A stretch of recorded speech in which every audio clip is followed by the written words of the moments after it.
Hey there, comic fans. You're watching Comic Yahud, and today, we're kicking off Chapter 6 of Tintin and the Dark Island. Let's roll. In his haste, Tintin accidentally knocks the waiter, sending a platter of chicken flying through the air, drawing gasps from the diners. He quickly apologizes. Tintin kept running through the carriage, barely glancing back as the flying tray smacked into an unsuspecting diner. The roasted chicken tumbled to the floor with a thud, leaving the passengers in a flurry of surprise and indignation. Amid the chaos, Snowy finds a fallen dish and eagerly begins to lap up the spilled food. Meanwhile, between the cars, Ivan crouched low, straining as he worked to disconnect the coupling.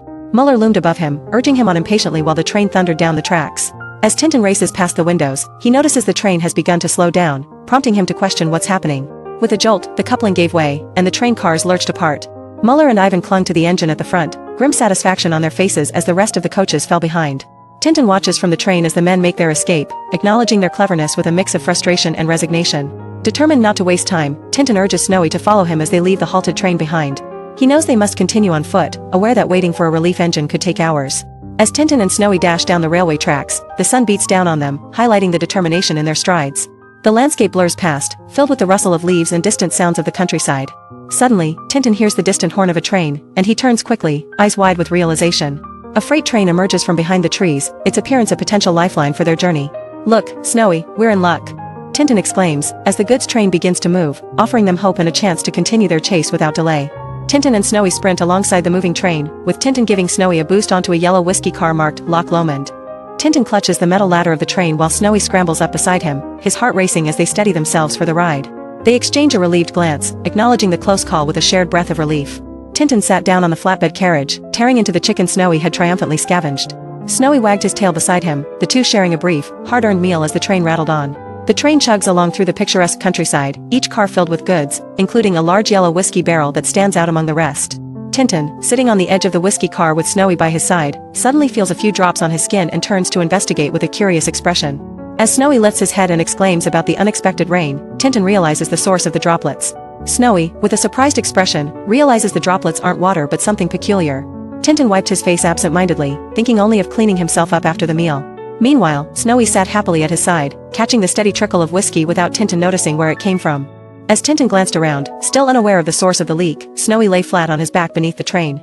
Tongue lolling, he blissfully enjoyed the dripping whiskey, completely lost in tipsy delight. The train conductor yells for the train to halt, his voice filled with urgency as he peers through the window. The train grinds to a stop, leaving passengers puzzled about the sudden interruption. Tintin, clinging to the train side, wonders aloud why they have stopped if it's not a station. His curiosity grows as he contemplates the unexpected pause in their journey. A railway worker steps out, bewildered by the sight of an engine sitting idly on the track. The unexpected discovery leaves him scratching his head, pondering the peculiar situation. Tintin hurries towards the abandoned engine, realizing it's the very one hijacked by Muller. Determined to find clues, he considers speaking with the driver for more information. As Tintin approaches, he spots two railway workers supporting a dazed colleague, Bert, who seems to have been involved in the incident. Concerned, one of them asks about Bert's condition and what transpired. Bert, still shaken, explains how thugs forced their way into train engine, assaulted him, and then vanished. Tintin listens intently, realizing the trail is growing colder as the assailant's direction remains unknown. Tintin, determined to find the culprits, confidently assures Bert that Snowy will pick up the trail quickly. He calls for Snowy, ready to rely on his trusty companion's keen sense of smell. As Tintin turns to summon Snowy, he realizes the dog has vanished from sight. He calls out anxiously, searching around the train tracks for his missing friend. Tintin becomes increasingly worried, raising his voice to call out for Snowy with urgency. His concern deepens as he whistles, hoping to hear a familiar bark in response. Snowy appears unsteady on his feet, stumbling along the railway tracks and hiccuping as he struggles to respond to Tintin's call. His voice is slurred as he tries to reassure Tintin, expressing his determination to catch up. Tintin watches Snowy with shock, realizing that his loyal companion is inebriated. Snowy, trying to impress, tipsily declares his ability to perform a trick, wobbling precariously as Tintin looks on in disbelief. Snowy's attempt at a trick ends in chaos as he tumbles head over heels, colorful stars swirling around him. Tintin scolds Snowy with a firm finger wag, his words sharp and cutting as Snowy looks up, bewildered and slightly guilty.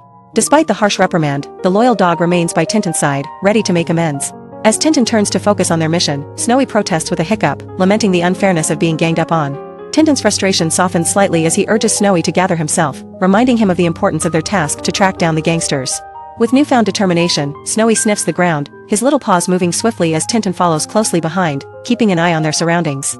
The duo moves forward, the train tracks guiding them, as they pursue the elusive trail into the greenery. As Snowy eagerly sniffs the ground, Tintin watches with a mix of anticipation and curiosity, wondering what his faithful companion might discover. The sun casts gentle shadows under the trees, painting a serene landscape as they press on. Snowy suddenly darts off, his nose leading him toward a quaint pub nestled by the roadside, causing Tintin to quicken his pace.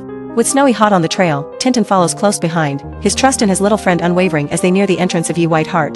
Tintin rushes towards the entrance, excitement and curiosity driving his every step as he calls out to Snowy. His voice echoes, filled with surprise and urgency as he catches sight of something unexpected. Snowy stands atop a whiskey barrel, barking energetically, as Tintin skids to a stop. Confusion and concern mix on Tintin's face as he takes in the scattered bottles and Snowy's antics. Wagging his finger in a warning, Tintin scolds Snowy, just as a hand with a cane emerges from the doorway. Suddenly, Tintin is yanked backward by a cane, his face a mix of shock and confusion as he struggles to regain his balance. He is abruptly pulled into the doorway, leaving Snowy behind, startled by the unexpected turn of events. Inside, Thompson and Thompson confront Tintin, their expression stern as one of them remarks, "So we meet again, eh?" Also Muller and Ivan at a nearby table watch the scene unfold, their surprise as Tintin tries to comprehend the situation. As Tintin is held firmly by the detectives, he exclaims, "Great snakes," in disbelief at the unexpected encounter. The detectives exchange puzzled glances, one asking the other, "What?" as they all stand in the small room filled with tension. Tintin bursts through the door in pursuit of Muller and Ivan figure, his voice ringing out with a determined, "You won't get away this time." The figure ahead clutches a sack, making a desperate dash for escape as sunlight spills into the room. As Tintin races forward, he is suddenly stopped in his tracks by one of the detectives who blocks his path with a cane, exclaiming, "Whoa there. Not so fast." The abrupt halt sends Tintin off balance, his arms flailing as he struggles to regain his footing. Caught between the detectives, Tintin pleads urgently, "Let me go. Don't you understand? They're thugs, gangsters. They'll escape." The detectives, unimpressed, respond with skepticism, declaring, "We know your little tricks," as they hold him firmly. Racing down the path, Muller and Ivan clutch a sack tightly, one exclaiming in disbelief, "How did he manage to get here so soon?" Their hurried steps lead them past the White Hart as they attempt to escape. Inside, Tintin protests passionately, "It's absurd, they're crooks, I tell you, and you're letting them get away." The detectives, unfazed, warn Tintin as they mention the train robbery, reminding him of their authority. Tintin, filled with exasperation, counters, "It's ridiculous. You're not still flogging that dead horse?" He proposes a deal, promising to surrender only after the real criminals are captured. Thompson and Thompson exchange thoughtful glances, debating Tintin's proposal. One of them hesitantly suggests they might bend the rules just this once, hinting at a reluctant agreement. With a firm nod, one of the detectives agrees to Tintin's terms but insists on accompanying him. Tintin, relieved yet cautious, acknowledges the condition, preparing for their joint venture. As they walk together, the detectives whisper about the potential glory of solving the case. Tintin, with Snowy at his side, strides determinedly. Tintin encourages Snowy to keep up the pace as they briskly walk along a country path, with Thompson and Thompson beside them. The detectives nod in agreement, their steps matching Tintin's determined stride. They approach the Halchester Flying Club, Tintin voicing his worry about being on time. The urgency in his voice spurs them to quicken their pace, eyes set on the building ahead. Tintin spots a plane taking off in the distance, pointing out his suspicion that it might be Muller and Ivan. The detectives look on with concern, realizing the significance of the departing aircraft. With the plane swooping down towards them, Tintin urgently shouts a warning to his companions, causing them to brace themselves for the incoming threat. The detectives clutch their hats and canes, eyes widening as the aircraft dives closer. The plane roars overhead, so close that their hats are blown off and the grass flattens under its gusty wake, forcing Tintin and the detectives to drop to the ground. Snowy scampers beside them, narrowly escaping the rush of wind and noise. As the plane ascends back into the sky, one of the detectives, visibly frustrated, waves his cane and angrily calls the pilots ruffians. Tintin, still on his knees, watches the plane disappear, feeling the sting of their unsettling encounter. As Tintin and Snowy run across the grassy field, the detectives spot their hats lying on the ground, realizing they were knocked off during the commotion. One detective points out the hats with a mix of annoyance and relief. The detectives express their outrage over the condition of their beloved hats, lamenting the loss of their pristine bowlers. They reminisce about purchasing them 7 years ago, emphasizing their sentimental value. Their frustration turns into agreement with Tintin's suspicion, as they acknowledge the pilots seemed like crooks. They humorously stumble over their words, reflecting their shared exasperation and confusion. Thompson and Thompson watch in confusion as a plane starts up, their faces filled with surprise and concern. They exchange puzzled glances, clearly baffled by the sudden noise. As the plane takes off, Tintin in the cockpit calls out a hasty goodbye, leaving the detectives waving their canes in a frenzied attempt to get their attention.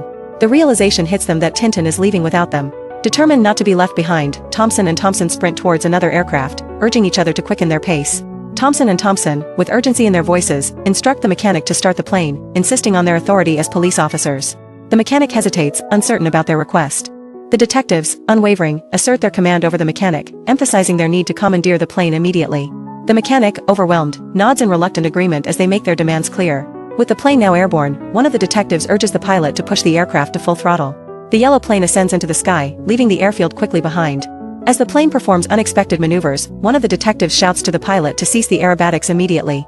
The aircraft twists and turns above the houses, causing a mix of alarm and frustration among its passengers. The pilot, visibly nervous, stammers an apology, revealing that this is his first time flying and he's merely the mechanic. The detectives exchange worried glances, realizing the precariousness of their situation as they cling to their seats. Meanwhile, in a sleek red plane, the pilot confidently informs Tintin companion that they will soon catch up, unless something unexpected occurs. The red plane speeds through the skies, closing in on the yellow aircraft from behind. The red plane is engulfed by a thick cloud, causing concern for the pilot as visibility drops drastically. Inside the cockpit, Tintin and the pilot struggle to see the yellow plane amidst the thick clouds, with Snowy watching anxiously. Realizing the danger, the pilot decides to land near the coast to avoid crashing into the sea, with Tintin and Snowy expressing their worry. The small red plane dips and sways in the turbulent air, its engine roaring as it descends towards the coast. Tintin and Snowy brace themselves, their expressions filled with dread, as they prepare for the uncertain landing ahead. The pilot, trying to reassure his passengers, notes that the ground doesn't look too rough and decides to attempt a landing. Tintin grips his seat tightly, hoping the decision will prove wise. As the plane descends further, the pilot's confidence is shattered by the sudden appearance of a stone wall looming ahead. His exclamation of impending doom echoes in the cockpit, sending a wave of fear through Tintin and Snowy. The plane crashes into the stone wall, debris flying as Tintin and Snowy are thrown from the cockpit. The impact is loud and violent, leaving a cloud of dust in its wake. Nearby, an old man hears the crashing noise and turns in shock, trying to understand what could have caused such a commotion. His eyes widen as he clutches his walking stick, curiosity pulling him towards the source of the sound. With pipe in mouth and determination in his stride, the old man begins to run towards the crash site. His heart races with a mix of concern and intrigue, eager to discover what has just transpired. That's the end of this chapter. If you're enjoying the story, continue to the next one and don't forget to like and subscribe for more comic adventures on Comic Yahud.